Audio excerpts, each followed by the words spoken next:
అందరికీ నమస్కారం. తెలుగు నావెల్స్ లైబ్రరీకి మీ అందరికీ స్వాగతం.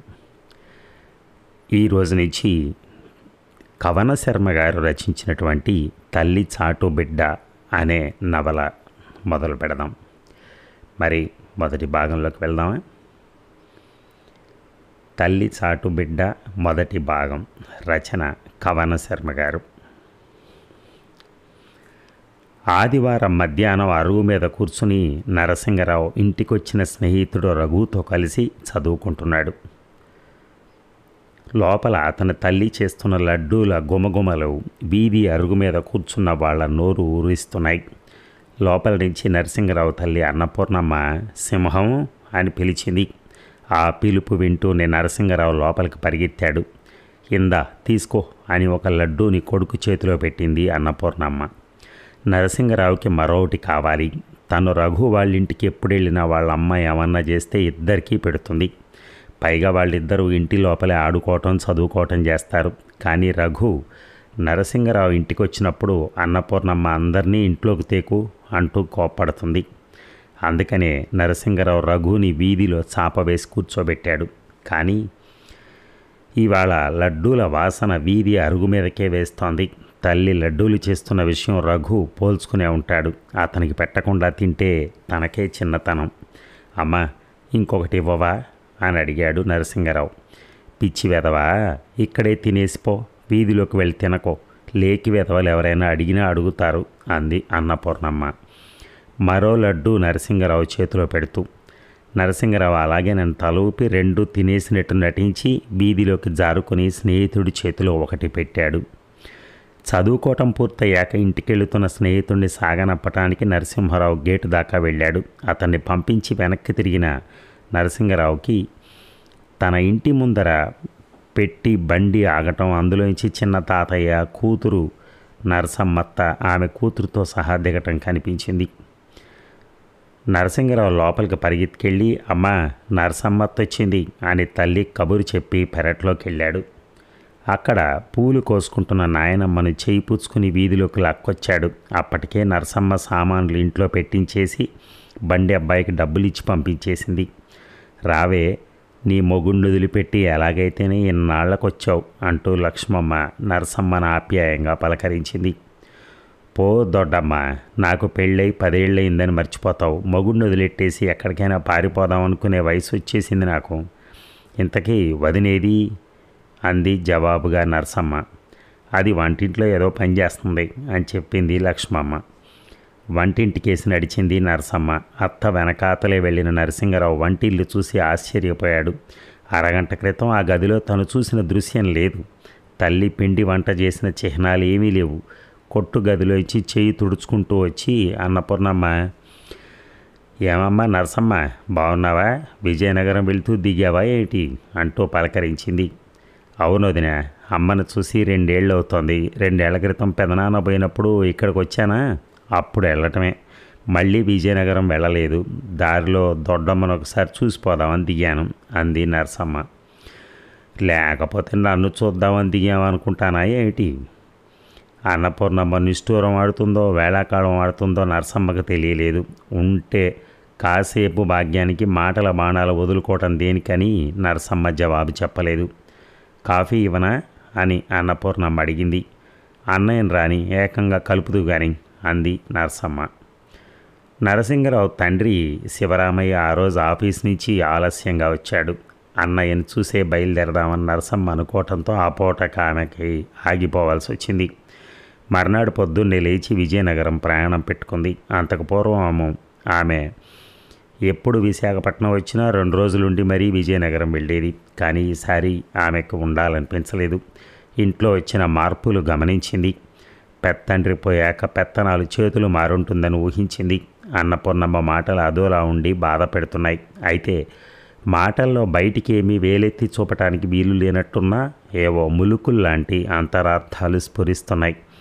పూర్వంలాగా లక్ష్మమ్మ కోడల్ని గదమాయించలేకపోతోంది. మనుష్యుల నిజస్వరూపాలు అణిగి ఉన్నప్పుడు కనిపించవు, అధికారం చేతిలోకి వచ్చినప్పుడే బయటపడతాయి. తన పెత్తండ్రి బతికుండగా నాకు సొంత ఆడపడుచులంటూ ఎవరూ లేరు కదా, నువ్వే నాకు ఆడపడుచు అంటూ మన్నించి మర్యాద చేసిన అన్నపూర్ణమ్మ ఇప్పుడు ఇలా మారిందంటే కారణం తన పెత్తండ్రి పోవటం.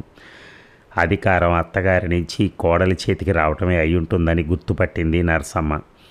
ఇవాళ వెళుతున్నాను అన్నయ్య అంది కాఫీల దగ్గర నరసమ్మ. 2 రోజులుండిపో అన్నాడు మామూలు ధోరణిలో శివరామయ్య. 2 రోజుల్లో నేను తిరిగి వెనక్కి వెళ్ళిపోవాలి. వెళ్ళకపోతే మీ బావగారికి ఇబ్బంది. మరి ఇంకా విజయనగరం వెళ్ళి అమ్మని చూడాలి కదా. పోనీ ఇంకో రోజైనా ఉండవే అంది లక్ష్మమ్మ కల్పించుకుని. వీలవదు దొడ్డమ్మ. నువ్వు చెప్పు అన్నపూర్ణ, నువ్వు చెప్తే నీ ఆడపడుచు వింటుంది అంది లక్ష్మమ్మ. మీ చాదస్తం కానీ వీలైతే నరసమ్మ ఎందుకు ఉండదు? పూర్వం ఎన్నిసార్లు ఉన్నది కాదు.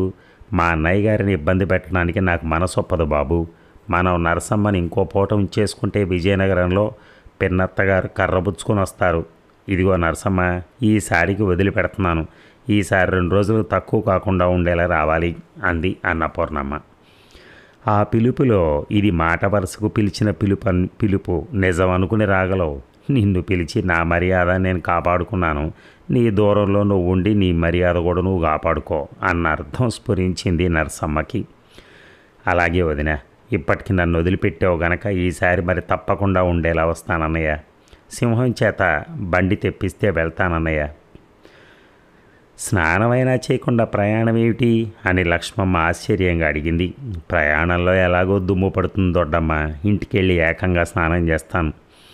లక్ష్మమ్మ ఎంత చెప్పినా నరసమ్మ వినలేదు. సింహం చేత బండి తెప్పించు అంది. నరసింగరావు బండి తెచ్చాడు. నరసమ్మ కూతుర్ని సామాన్ తీసుకుని బండి ఎక్కింది. లక్ష్మమ్మ ఇంకా ఊరుకోలేక, ఒరే శివుడు, చెల్లెలకు ఒక రవిక ముక్క అయినా పెట్టకుండా బండి ఎక్కిస్తావురా అంది కొడుకుతో. శివరామయ్య జేబులోంచి ఒక 20 రూపాయలు తీసి చెల్లెల చేతిలో పెట్టి, ఇవాళే వెళ్తావు అనుకోలేదే, అందుకే ఏమీ కొనలేదు. నువ్వు పిల్ల మీకు కావాల్సినవి కొనుక్కోండి 20 పెట్టి అన్నాడు నొచ్చుకుంటూ. అభిమానాలు పెట్టుపోతలతో కొలుస్తామా అన్నయ్య అంది నరసమ్మ.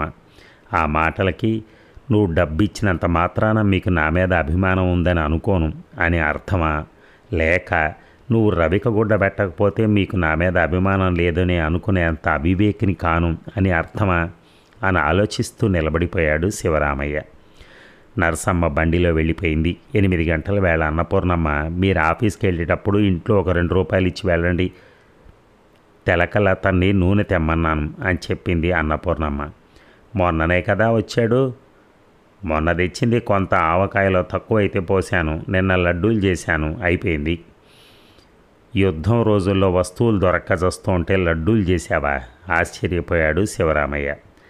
అన్నట్టు అదేమిటి అన్నపూర్ణ, కుర్రముండ విజయనగరం వెళ్ళిపోతుంటే కూడా దాని చేతిలో ఒక్కటైనా పెట్టావు కావు అంది లక్ష్మమ్మ. నరసమ్మత్త కూతురికి తల్లి లడ్డూలు ఎందుకు పెట్టలేదా అని నరసింగరావు నిన్నటి నుంచి ఆశ్చర్యపోతున్నాడు. పూర్వం అత్తొచ్చినప్పుడల్లా నాయనమ్మ పెద్ద ఆర్భాటం చేసి ప్రత్యేకంగా పిండి వంటలు చేసి పెట్టేది. కానీ ఈసారి తన తల్లి ప్రత్యేకంగా ఏమీ చేయకపోయినా చేసిన లడ్డూలైనా ఎందుకు పెట్టలేదా అనుకున్నాడు. కొంచెమే చేశాను. సింహం రోజు స్కూల్ నుంచి ఆవురంటొస్తాడు. రోజు ఏదో చేయాలంటే కష్టం కదా, అందుకని ఆదివారం చేసి డబ్బాలో పోస్తే రోజు వాడికొకటి పెట్టచ్చు కదా అనుకున్నాను. అలా అయితే ఓ 10 రోజులు వస్తాయి. ఆ కాసిని ఇంటికి వచ్చిన వాళ్ళందరికీ పెట్టడం మొదలు పెడితే ఓ రోజు కూడా రావు. మనం జమీందారులం కావు కదా.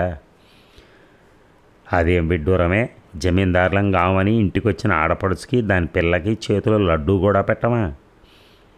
బండి ఎక్కేటప్పుడు మీ అబ్బాయి ఎలాగో చేతిలో పెడతారు కదా అని ఊరుకున్నాను. శివరామయ్య ఏమీ అనలేదు. అప్పుడే కాదు, శివరామయ్య భార్యని ఎప్పుడూ ఏమీ అనడం. ఆయనది క్యాంపులకు వెళ్ళే ఉద్యోగం. అందుకని ఊళ్ళో ఉన్న కొద్ది రోజులు మనశ్శాంతి దూరం చేసుకోవటానికి ఇష్టపడ్డావు. లక్ష్మమ్మ ఊరుకోలేక, మనకున్న దాంట్లో మనకు వీలైనంత పలుగురికి పెట్టి మనం తినటం గృహస్థులమైనటువంటి మన ధర్మం అంది. అవన్నీ నమ్మే మీరు మాకు ఇల్లు తప్ప ఏమీ మిగల్చలేకపోయారు. మేము మీలాగే చేస్తే సింహానికి ఇల్లు కూడా మిగలదు, ఇల్లు గొల్లైపోతుంది. నాకు తెలియక అడుగుతాను, మరి కిందటి నెల మీ అన్నయ్య పిల్లలు వచ్చినప్పుడు ఎందుకు అంత ఆర్భాటం చేశావు? అప్పుడు ఇల్లు గొల్లైపోతుందన్న స్పృహ ఏమైంది? నేను కానీ నా కొడుకు కానీ ఇల్లు గొల్లైపోతుందని అనుకోలేదే. మేమెప్పుడు మా వాళ్ళు మీ వాళ్ళు అని ఆలోచించలేదు. అందరూ బంధువులమే, మన వాళ్ళని అనుకున్నాం, నువ్వులా కాదు. మరే మామయ్య వాళ్ళు వచ్చినప్పుడు అమ్మ చాలా హడావిడి చేసింది అనుకున్నాడు నరసింగరావు.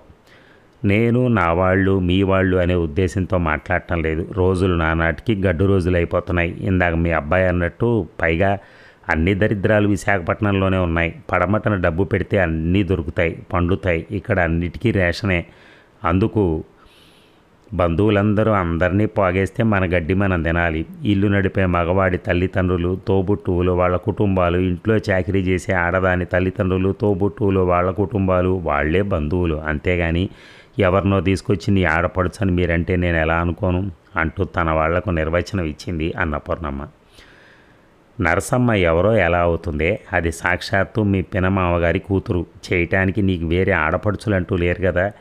మీ మామగారు బతికున్నంతకాలం దానికి ఇంట్లో నీతో సహా ఆడపడుచు స్థానం ఇచ్చాం. ఆ విషయం నువ్వు మర్చిపోయి ఉండొచ్చు. అలాంటిది ఉన్నట్టుండి అది పరాయిదైపోయిందా? అప్పటికీ ఇప్పటికీ తేడా. అప్పుడు మామగారు బతుకున్నారు, ఇప్పుడు లేరు. అప్పుడు ఇల్లు నడిపే యజమాని ఆయన, చాకిరీ చేస్తున్నది మీరు గనక ఆ రోజుల్లో ఆయన అన్నదమ్ముల పిల్లలకి మీ అన్నదమ్ముల పిల్లలకి హక్కు ఉంది. కాదంటానికి మధ్య నేనెవరు? ఇప్పుడు ఆయన లేరు. ఆ విషయం గ్రహించి వాళ్ళు రావటం తగ్గించుకోవాలి. వచ్చినప్పుడు పూర్వంలాగా మర్యాదలు జరగటం లేదని అనుకోకూడదు. నీ మొగుడికి తోబుట్టువులు లేరని, నీకున్నారని నీకే బిడిసిపాటు.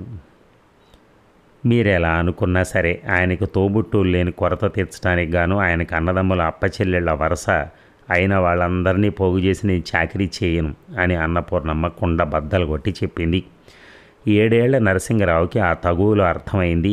తనొక్కడే తల్లి చేసిన లడ్డూలు తింటే ఎక్కువ రోజుల పాటు తాను తినటానికి ఉంటాయని, ఇతరులతో పంచుకు తింటే తక్కువ రోజులు వస్తాయని.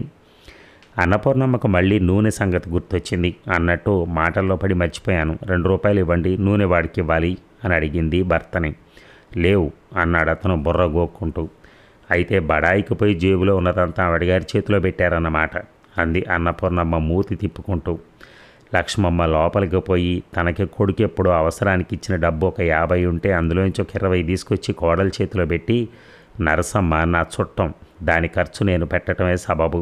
ఏదో పెద్ద ముండని బతికున్నాను గనక నేను బతికున్నాళ్ళు వాళ్ళు వస్తూ ఉంటారు. నువ్వు మంచిదానివి కనుక వాళ్ళ మొహాన తలుపు లేదు. అందుకే నేను సంతోషిస్తున్నాను. నేను కూడా తొందరగా మీ మామగారి దగ్గరికి పోతే బాగుండు అంది. ఇప్పుడు మిమ్మల్ని నేనేమన్నాను అంది అన్నపూర్ణమ్మ ఆ డబ్బు తీసుకుంటూ. మరి ఈ సీరియల్ మీకు నచ్చుతుందని అనుకుంటున్నాను. మీరు ఇచ్చే రెస్పాన్స్ని బట్టి మనం ఈ సీరియల్ని కంటిన్యూ చేద్దామో వద్దా అనేది చూద్దాం. Thank you.